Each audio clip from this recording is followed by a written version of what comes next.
There's a strong narrative about the West, that China is this scary, ominous power, and there's a bit of a disconnect, I think, because I've never been to China, didn't understand it. So we sort of went that direction with Tony. He's an IT specialist, but he came from China here in 1996, and he's still got family back in China, and he came from a farm, and we talked about the difference in class, talked about what led to Taiwan having this feeling of uprising or wanting a sense of identity.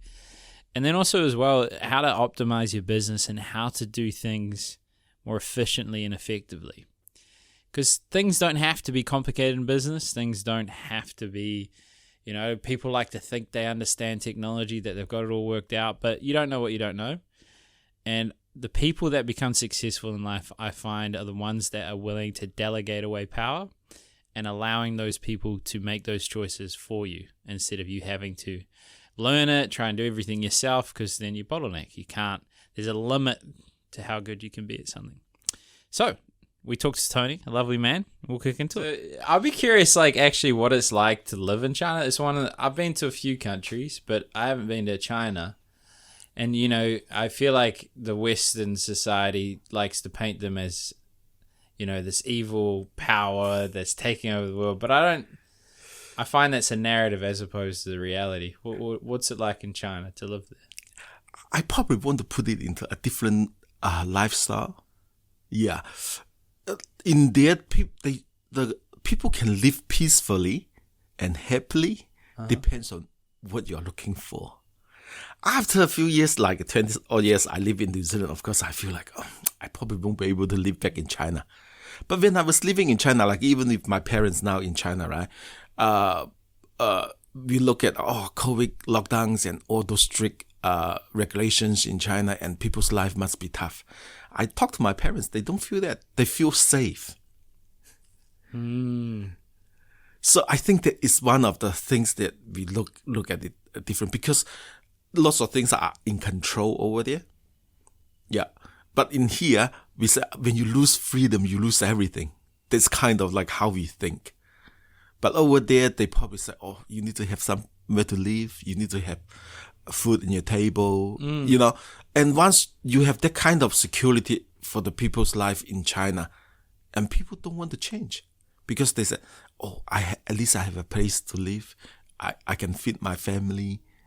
My children still getting educations, even though sometimes struggle with medicals and things like that. We struggle here too, sometimes. It's just a different way of struggle. What do you think sort of influences that viewpoint, like the say, because I don't know, it probably shouldn't stereotype people, but it seems like there's a lot more focus around supporting and respecting your elders and education. Yeah. And work ethic. Yeah. And then even their TikTok over there, they show children engineering and arts and restrict in terms of what they see. There's a completely different, I think, approach to life. Yep.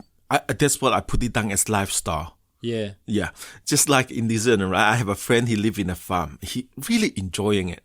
And I kind of enjoy it, but when I talk to my wife, and my wife say, no, I don't think you can survive in the farming area.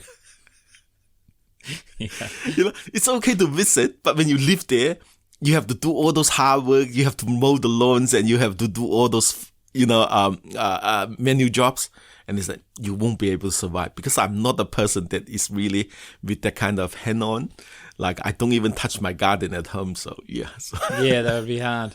No, I was just more like, is there like a religion that influences that culture? Is it the fact that, I feel like every country has propaganda us as well, like that influences that sense of security and scarcity, like, hey, like there's dangerous things out there, I feel comfortable to have my home, to have my education, to have my family. What do you think sort of leads to that viewpoint? Not that you haven't analyzed that ever, I don't know. I actually have lots of thoughts about that too. Oh, yeah? I'm really into histories and things like that. Okay. In China, because of, like in New Zealand, we have a very peaceful life and everybody kind of have something to eat. you know, children have educations and you have a house and government is looking after you and that kind of things. But in China, it's not like that.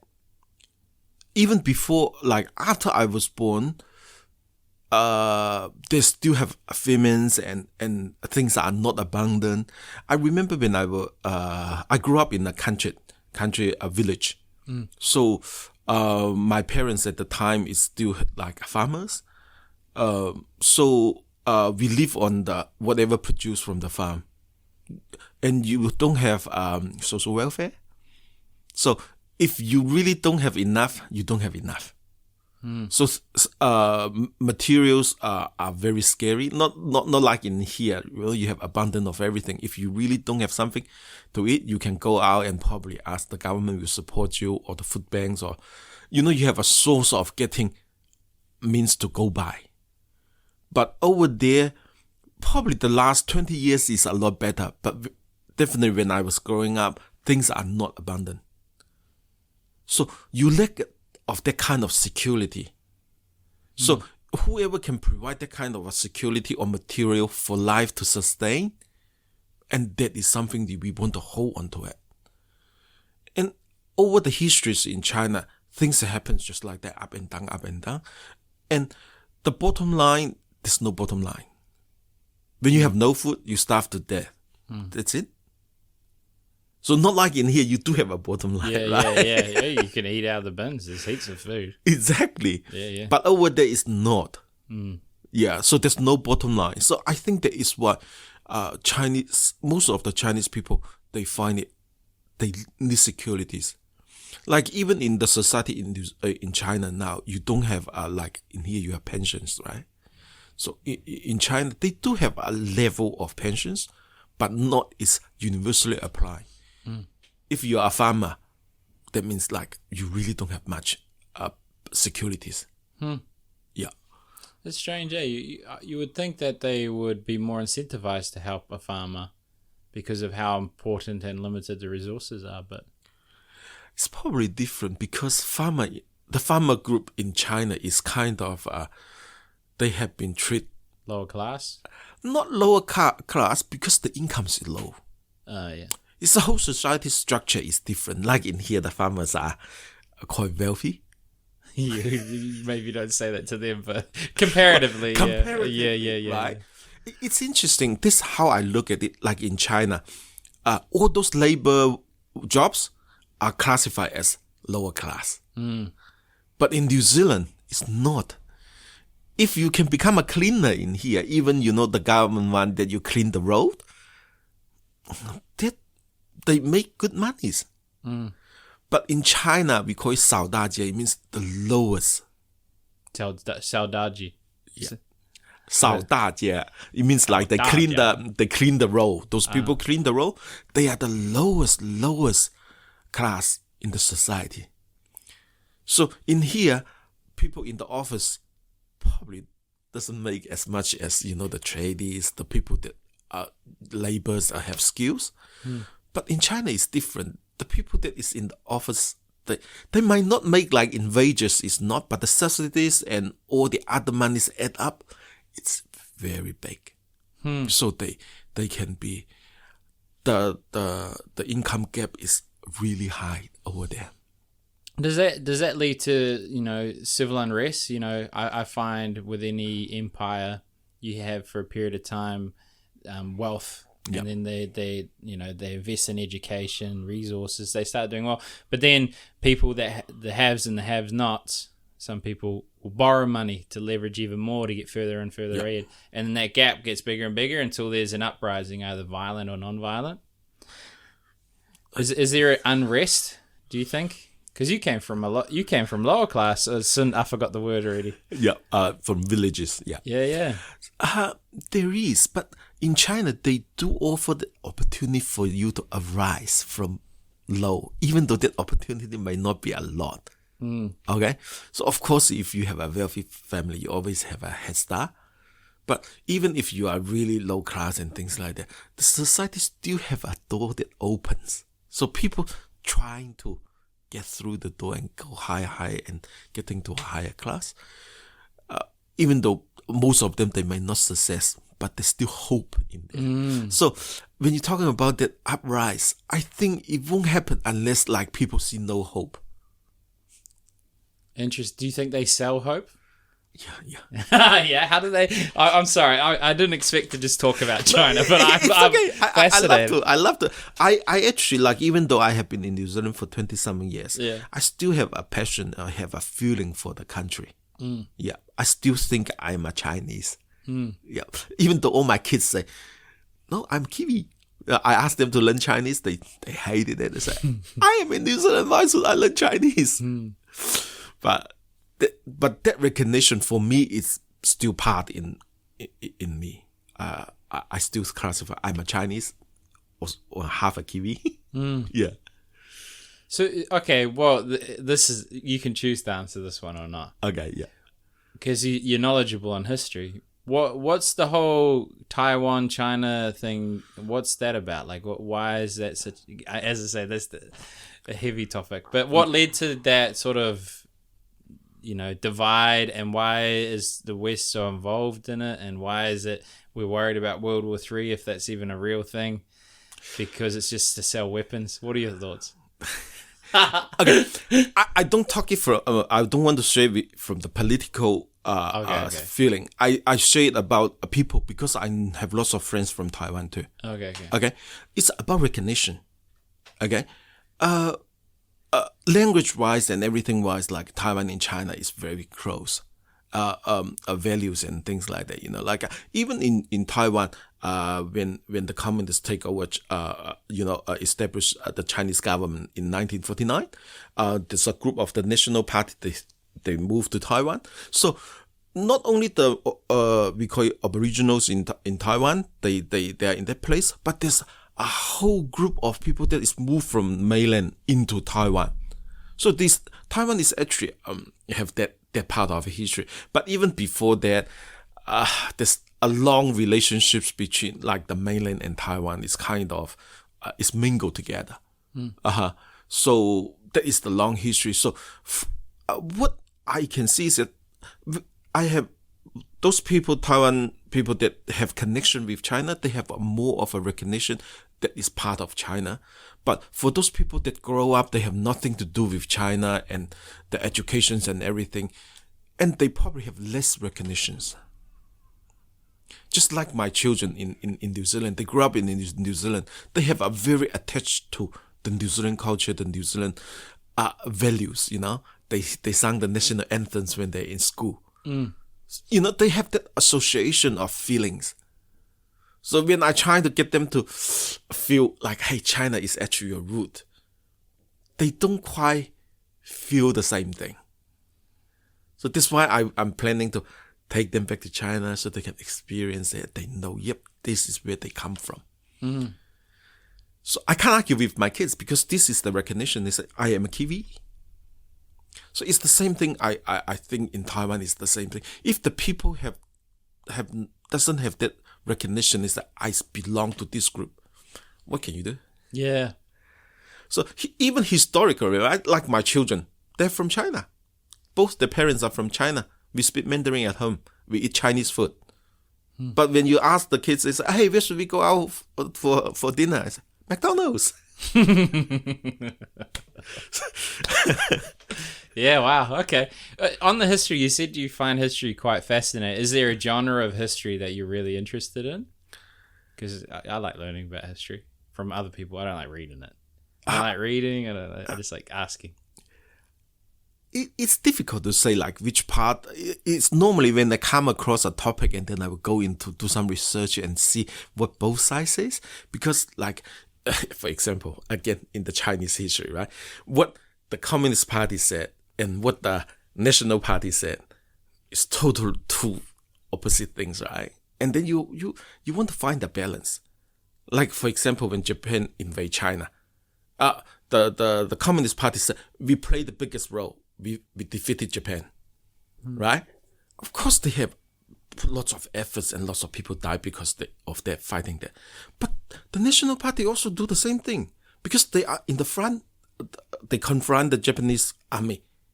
So they have done lots of job too. But because when China is controlled by Communist Party, they're trying to brush away all the things that the national have done.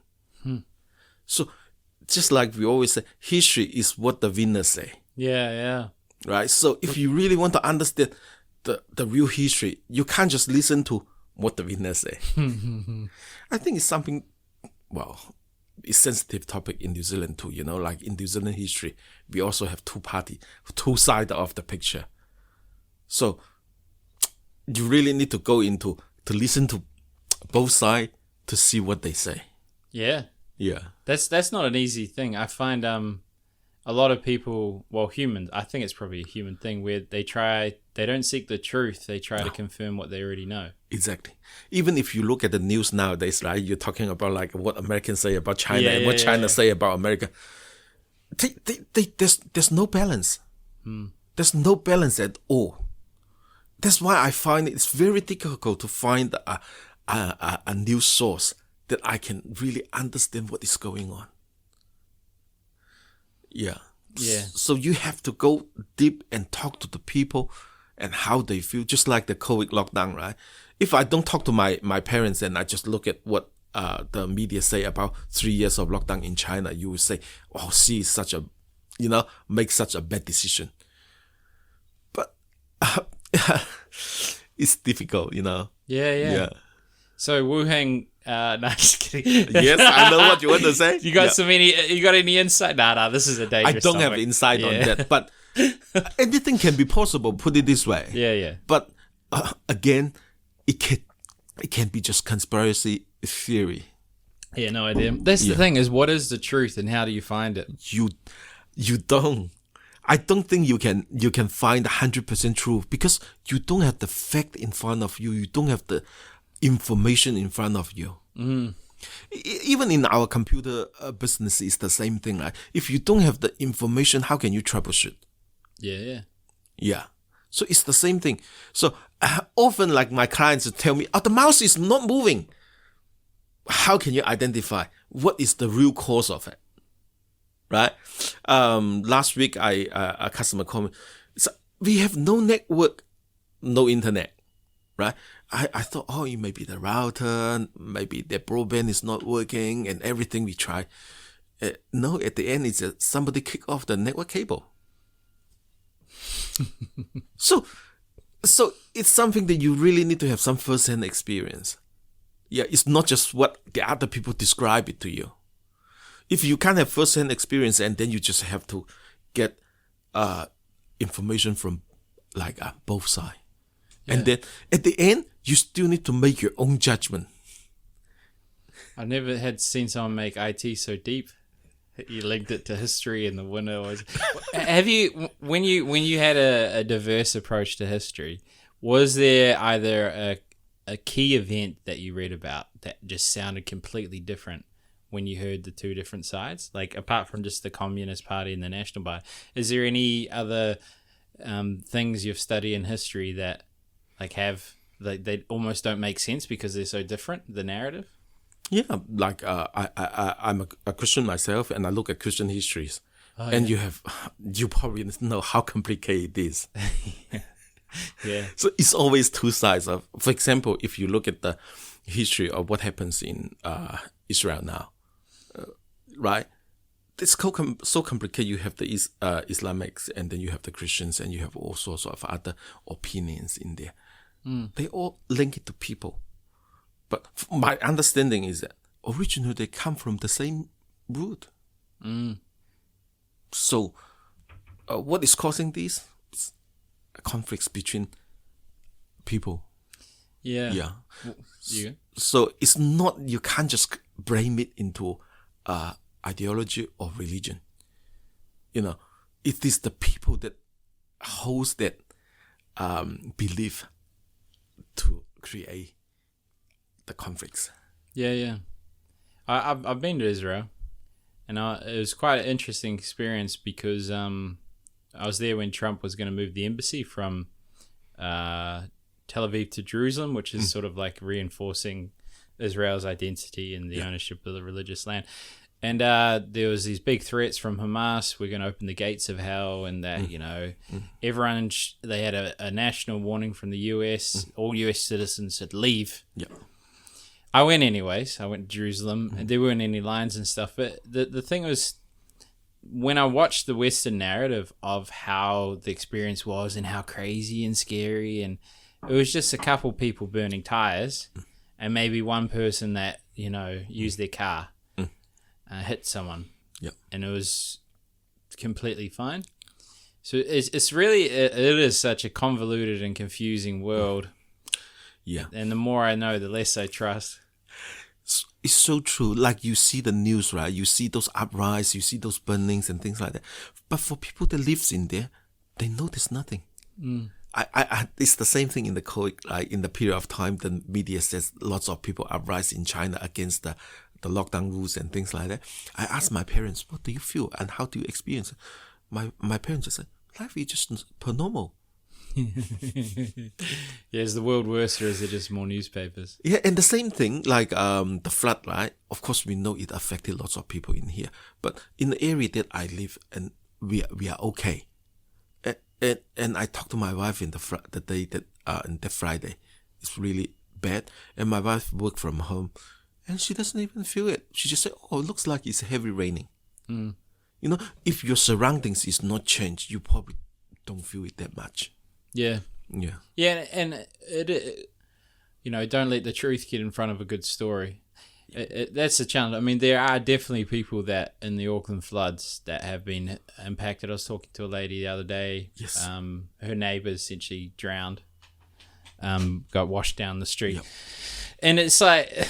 And then there's a massive amount of damage and what's up. But even then, even as tragic and horrible as it is, on the Richter scale of tragedy, it's quite, it's not that bad, which is not a smart thing to say, especially publicly. It's just that's the thing, and it's blown out of this massive proportion and how awful it is for so many people. And I feel that is sometimes the biggest problem is that we look at the issue and we blow it up because of medias and the exposures and things like that.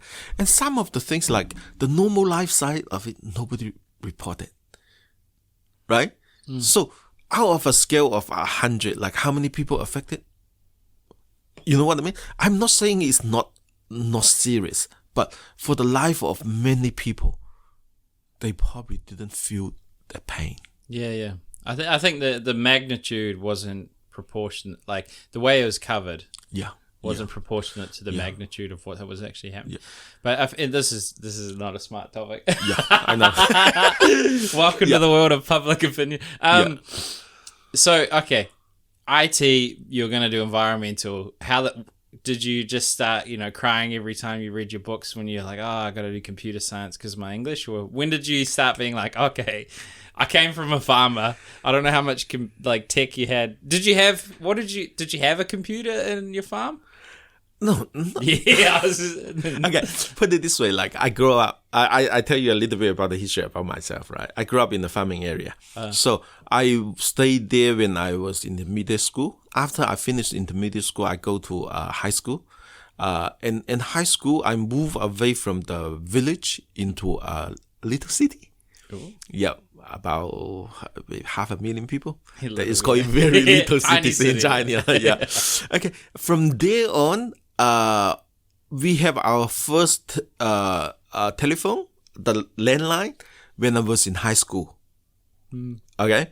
We have a black and white TV when I was in primary school, but it's not owned by us, but our neighbors. Oh, yeah. Okay. So, when do I start to have my computer? It's probably, I don't have my own computer, but I learned computer when I was in university back in China. That is in the 90s. Yeah.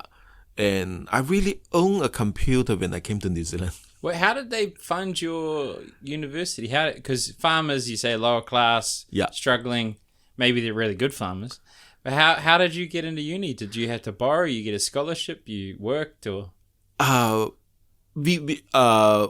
parents later on, Star is a farmer, but my dad went into business when I kind of in my high school time. So at that time, and he was able to support me. It's not that expensive in China when you go to university. Okay. So yeah. So that is kind of okay. Cool. Yeah. But study in university, I learned a little bit about computing. Yeah.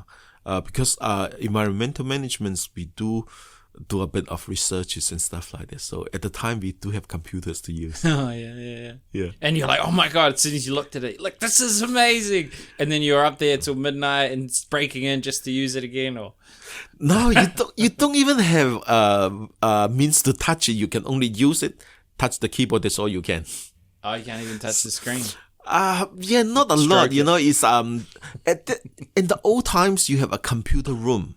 It is managed by staff and things like that. You only go apply, go to certain hour, use the computer, and then you leave. Not until I came to New Zealand and then we bought our own computers and start to break it and then do the way how we want. The main purpose is to play games. Okay, so we know how to set up our own computers, configure it, and make our first network. That is in the 1997, and then I invite a couple friends and we play Warcraft. I'm not sure if you know that. Hey, one of those. So yeah. that is where I start to really get some grab of computers. So we learn docs. You probably don't know what those are. Docs, yeah. That is before Windows. Ah, yeah. I don't know. There was a before Windows. Yeah. So, yeah, I know. So it's kind of like Linux, right? You have command lines and you have to type things. You don't have visual. You just only see all those lines, like in Matrix, you see all those things dropping and you have to understand what they means. Yeah. Wow. So that is where we start our computers. Yeah. What was the first thing you created or did? Did you try and make your own game? Did you do coding? Did you unpack a computer, put it back together? What was the first aha moment where you're like, wow, this is interesting? The first thing I touched the deal with computer is like we want to play Warcraft. At that time, the computers are not as powerful as now you have, right? You have to do some menu configurations and make sure the sound card works, the graphic card works, and that kind of things. So that is where I really get into understand what is the memory. How come there's not enough memory to load the games and start to understand those basic concepts. Interesting. So your desire to play games taught you everything. Yeah. Like the network is not like as easy as what we have now. You just plug in and it works. And you have to do menu configuration. You have to know what is IP address, gateways, and all those little things. At the time, we don't even have a switch. We use hubs. And hubs, you have to have special cables to connect, how to connect them together. So at the old days, they are not as convenient as now. Yeah, it's crazy how many kids. Well, you weren't a kid then; you were older. But like the desire to play, or either to meet women or something. You know what I mean? Like play games or meet your future wife. How motivated and inspiring people and the things they will do. Anyway, okay, so you do your study. They're like, your English isn't good. Do computer science. Like, okay, I played a bit of World of Warcraft. Fuck it, let's do it. And then you finish your studies. What were like? When did you want to start this business? Well, I actually spent a couple of years after my study to do missionary work for church, and then after that I come back to Auckland and I start to look for works, and I have done some freelancers supports. And I start to love it because I can solve problems. And because of my background, use docs and things like that. So I really can reach to the back end, like things you cannot see, to trying to understand what is the problem. So from there on, I start to love the job.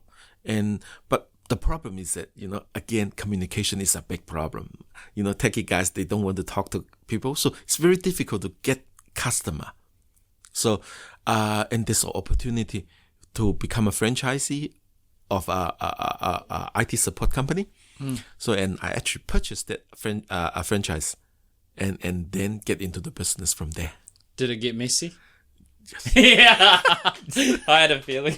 Yeah, but then you got your missionary thing. Is it like, just to rewind a little bit? Yeah. Where did you go? Was any like really war torn impoverished, or just what were you? No, I was mainly in the southern part of New Zealand. Ah, yeah. Yeah. That probably doesn't. Anyways, we'll move forward. I thought you might be in Uganda or something. No. Okay, I was in New Zealand. Yeah. Okay. Well, very nice of you to, out there saving souls. Yeah. Okay, so franchise. So you went in. Normally, what's the normal structure with a franchise? You buy in. Yep. Then you get their systems and processes and no real support, and then you realize, what the fuck have I done? Or how's that work? Okay. Well, the franchise, there's good things because franchise, they actually help you to promote your brands and get customer for you. Yeah. At that time, systems are not as complicated or as sufficient like what we have nowadays. So to invest on a system is a huge amount of money. At the time, our franchise, we get up to about 30 to 40 nationwide. Big. But we don't have a very good back-end system to actually manage the clients and the jobs and things like that. At the end, the whole franchise system collapsed because there's not sufficient income for the franchise owner to promote the brand. So that is one thing I learned is very important. You need to have a good system to support a structure like that. Yeah. That is also one thing I talk to my clients that if you want to have a big operation, your system is very important. Yeah. Yep, I learned from the franchise experience. It's not that the franchise not making money. They do Radio X, and at that time it's doing Yellow Pages. It's very expensive. But what they spend, they cannot get it back as an investment. So that is why eventually the franchise system, it just doesn't work. But at the time, I do learn a lot of things and I accumulate a very good customer base. Yeah. Yeah. So put it this way, if you were to start a franchise and fix everything, would it be the main value you would provide is systems and processes and then leads?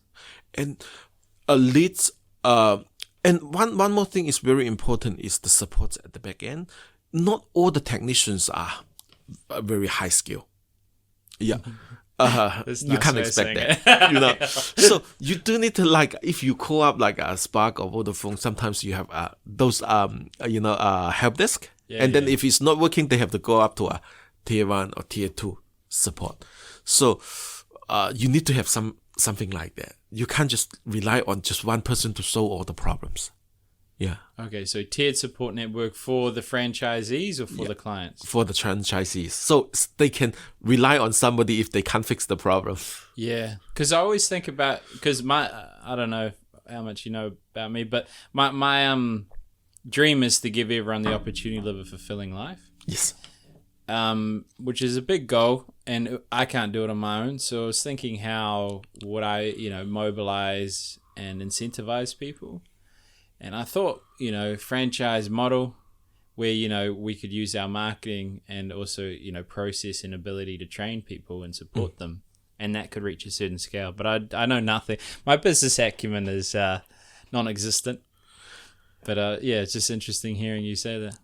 I can share with you another experience like related to what I do now. So before, like when I first start, we call it a break and fix. If somebody break, we come and fix it. But now you won't survive in that environment. At the old times, like your computer probably break every couple months. Nowadays, the computer probably lasts for their lifetime. So hardware wise, right? So what do you have to do? You don't have many break and fix. Okay, so we change it from break and fix into a managed service provider. So as a managed service provider, we trying to look after your securities, your patch managements, your backups, and all those things related to the business running continuity. So we want to make sure that whatever disaster or accident happen, you still have something to get your business keep going. So we change it into such a model, and with this model, just like what I said, you need a software platform, or you need a platform to be able to do the manage, monitoring, and support. So there's quite a few different big players. They provide the system, and then you just become part of them as a partner. And then you can use the system, for example, like we're talking about ransomware and we're talking about all those cybersecurity attacks. So as a platform, they have the research and development ability. They can identify very quickly what are the threats out in the world. And then they provide you tools, provide you solutions. And all we do is we become the partner. We subscribe to the service. And then we provide it to our clients. Yeah, and it's a smart model because, essentially you're selling peace of mind and service. Yep. And provided that you continue to provide peace of mind and good service. Do you think there's a change in that? Like, my generation are like, oh, price, I can do it myself. And are you seeing a shift in business owners from that old school? Like, a good example is our business is he hand delivers Christmas cakes to 250 clients every year. And a lot of clients could do this themselves. You get a managed fund, you leave it alone. Yeah. You hang in there when it goes down. But what they sort of see it as his money. They give him the money to invest so they don't have to worry about it. And then they appreciate the cups of tea and the catching up and talking about life. But fundamentally, the investment doesn't change. So are you seeing a shift in business owners and what they expect and what they want? Not really a shift. It is, well, you can put it this way, like it's the experience that you have that the business owners, they don't. They can, like lots of things, they can follow the instruction step by step and doing it. I do have customers trying to do that. I'm a Google reseller. I'm Google partner. So we sell Google Workspace, the email platform. You can go online. If you are very techy, it takes you about 10 minutes to do it. But there's jargons inside. I have a customer trying to do it himself, and it takes him about 2 days, and he still could not find out where is the DNS, where is my name server host, who is handling this, who is handling that. Because as business owners, you don't have that knowledge. Of course, they have the help. They will point you one by one. You get it here, you get it this, you get it this. By the time you read all the menus and steps, it's also a day gone. But it's supposed for us, it's only about an hour's of job. Yeah. I think I can tell for the most part whether a business owner will be successful or not. And the two determining factors are they willing to delegate to staff as well as the professionals? Yep.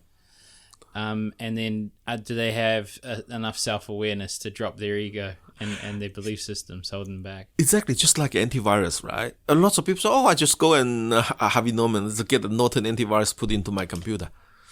That's fine. Most of people can do that. And then you will end up like, we have a funny experience. And then I have seen a customer have 3 antivirus the system, like a program on the system. And there's some knowledge they don't have. It's not that they don't have all the knowledge. They can still do certain things. Yeah. Yeah, there's my business associate, he says, you can do your own electrical work if you want. You just might end up as a black mess in the corner. Exactly. So it is the risk that you don't have enough knowledge to avoid. Yeah. So it's not that you can't follow the steps. That's an interesting topic because I'm getting into a little bit in digital marketing, right? Because you can't avoid it. So because I deal with Google, so I do I help my customers manage their Google my business profiles. Oh yeah. Yeah, and even it's a very simple thing. You can follow the step by step and do it. But at the end, how to configure your post, how to make sure that you get your address right, and all those things. At the end, customer just, I don't want to bother. Just go ahead and manage it for me. Yeah, well, and I think a common thing I hear business owners talk about is burnout. And I often find that it isn't a lack of work-life balance. It's a lack of balance in the work they do because they're doing things they don't want to do. Exactly. Like, come back to this digital presentations online, right? You have Google My Business. You have a Facebook page, right? And then some of them, they do Google AdWords and all sorts of other, like you have your LinkedIn profiles. at the end, I find out business owners, they get lost because so many of them. And one thing is interesting is that most of them, they can't remember the logins. Yeah. And that's what we are there for, to help them to organize and manage things.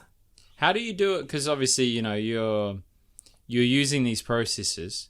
You have a few staff, which is tricky because you're the hero for everything. How do you manage your time as an individual, or what do you think is stopping you from going to another level of more staff, or you just don't want it and you love the lifestyle, you got your clients? What do you think's happening in your world?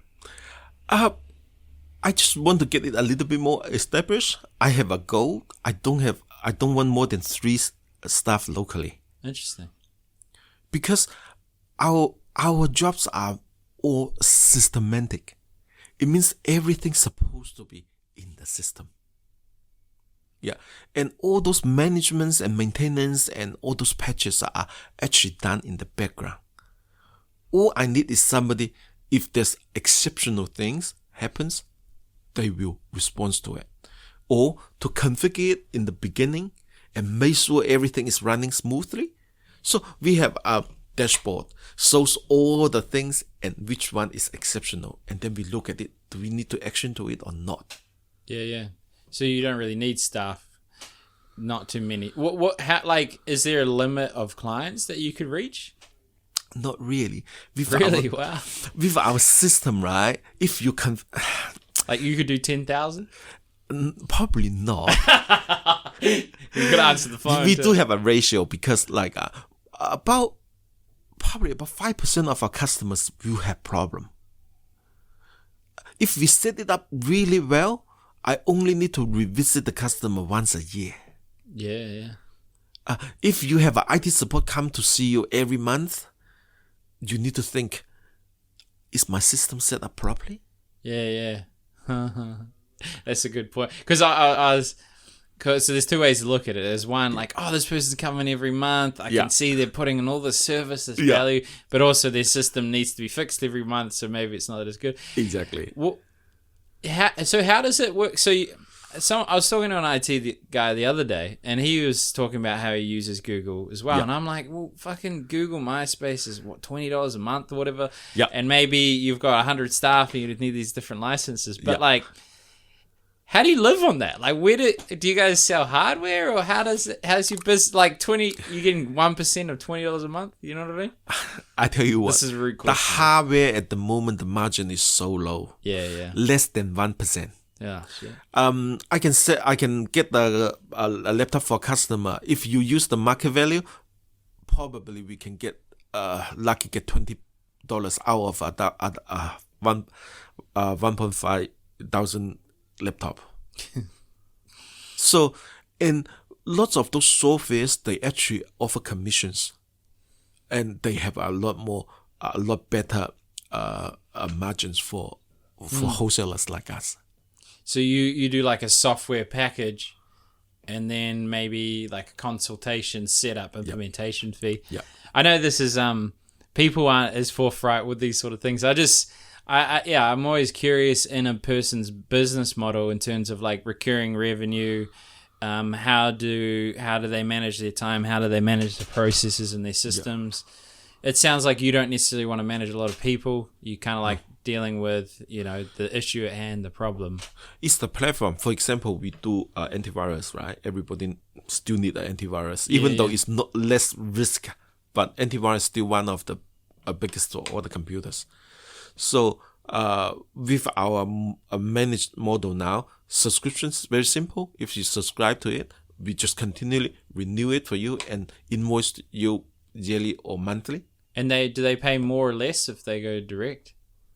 They won't pay less because we get the commissions from the provider, the software. Yeah. So it's not, we don't get the money from the customer. Yeah. So it's that's similar to like a mortgage broker model. Yeah, because it's kind of like we promote the product. Yeah. Okay, so because I have to subscribe to the software as a reseller, So it's kind of, I am the marketing people, Yeah. right? So instead of paying for a staff, they pay us. We promote it for them. It's crazy. Like those two things, recruitment and sales. Yeah. There's always going to be someone that can pay for it because they it's hard. They Very struggle. expensive. Very expensive if you want to hire a marketing guy or sales guy. Yeah, and most of them don't manage anything. Because, the reality is if you have a whole lot of sales people that are actually good and you're aligned because, it's performance based, I mean, that it's hard to beat that. Yeah. You know what I mean? Like, you give a great salesperson 1,000 numbers that they don't know. That they'll, and they usually earn more than the business owner, the top salespeople. They do. Quite crazy. They do. Interesting. So you essentially, you go into a business and you're like, here are all the things that could help you and simplify things, and we don't need to make it complicated. Yep. And we have all these different products that we'll pull together. Yep. And then we'll just, see you next year. Like, it's pretty good, unless something goes wrong. No. We do provide reports every month. We need to let them know this is something that you pay for. It's not that we are doing nothing, okay? I have to show you patch management, securities, backups. What's patch management? Like Windows, right? They always have updates. Okay. Have you ever got issues with Windows updates? Yeah.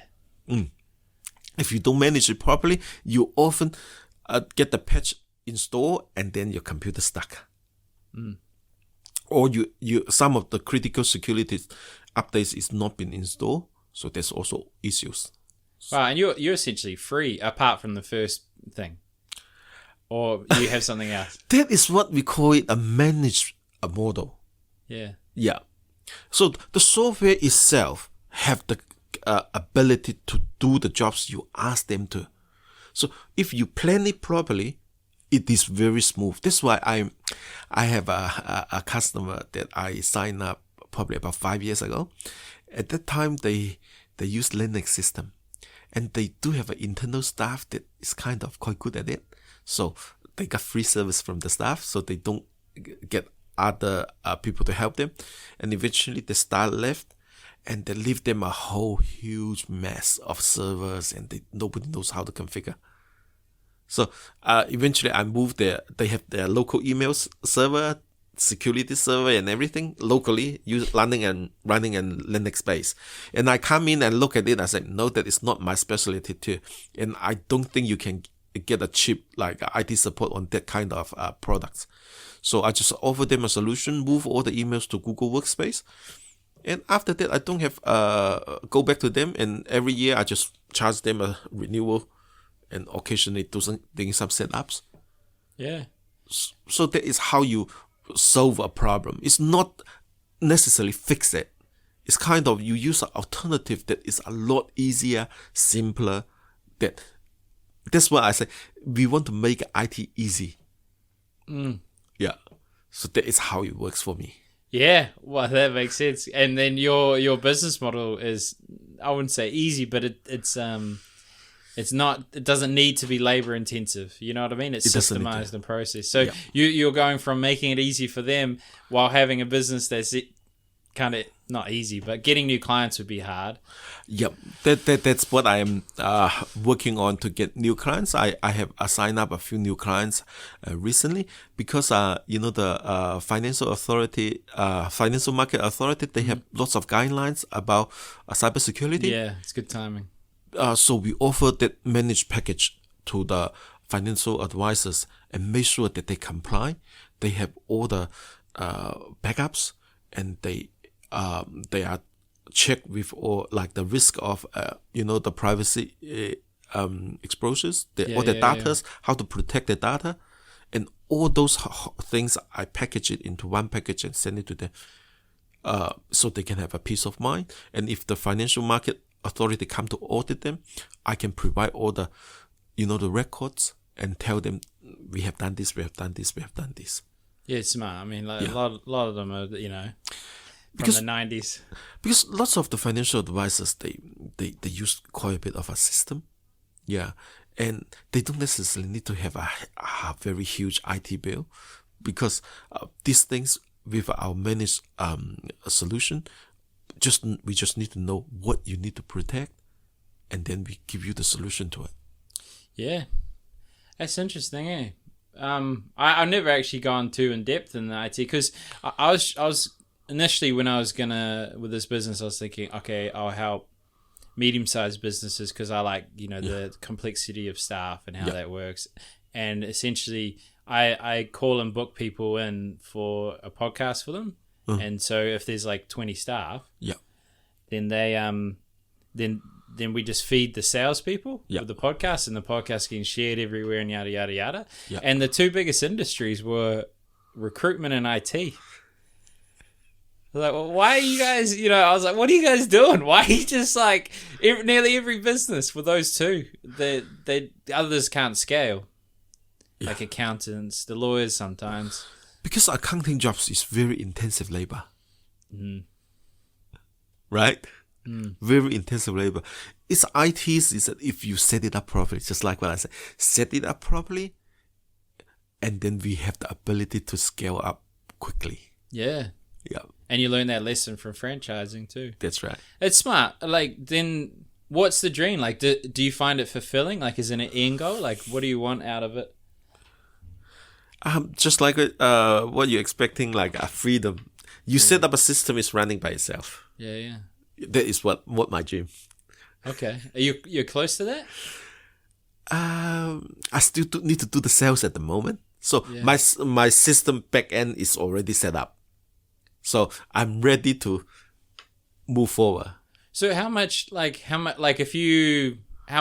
would you need to, if you didn't do any sales or networking, how much time would you need to put in, like, let's say a week? A week for 10 hours? Yeah. Wow. Hey, how long has the business been going for?